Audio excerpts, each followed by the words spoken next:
Okay, today we're going to talk about some Outlook shortcuts and teaching a little bit about calendars specifically. We're going to talk about adding the calendar and where to find those calendars for the school.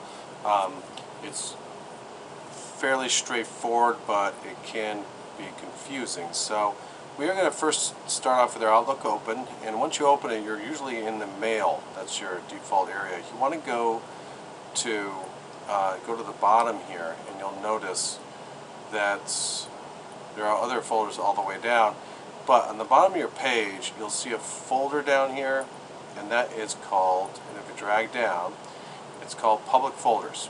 Okay, so you want to go into the public folders area. It's right in the bottom of this window. To get that, again, I went down to the bottom, and there's a little folder in the bottom here, and I clicked that.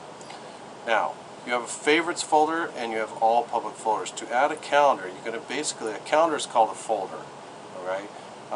It is a folder of different dates.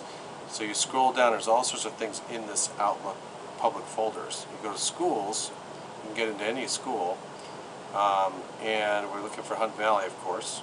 In Hunt Valley there are some public calendars that we have in here. This is the only area you should really be in. We don't use this staff news, so that's not something we use. But here's a special ed calendar, and that's an example of something I want to add.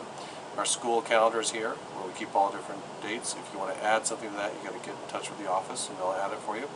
A library calendar, OT. There used to be one we were using. That's not being used anymore. And the computer lab. And there's an AAP calendar too.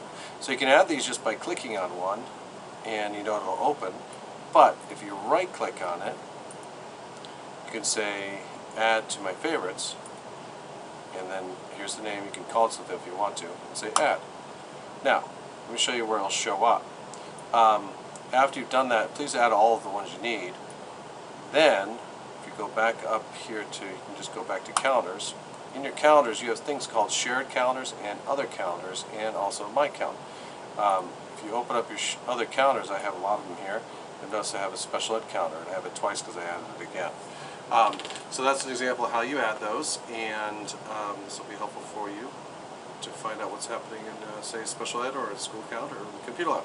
Okay? Hope this helps.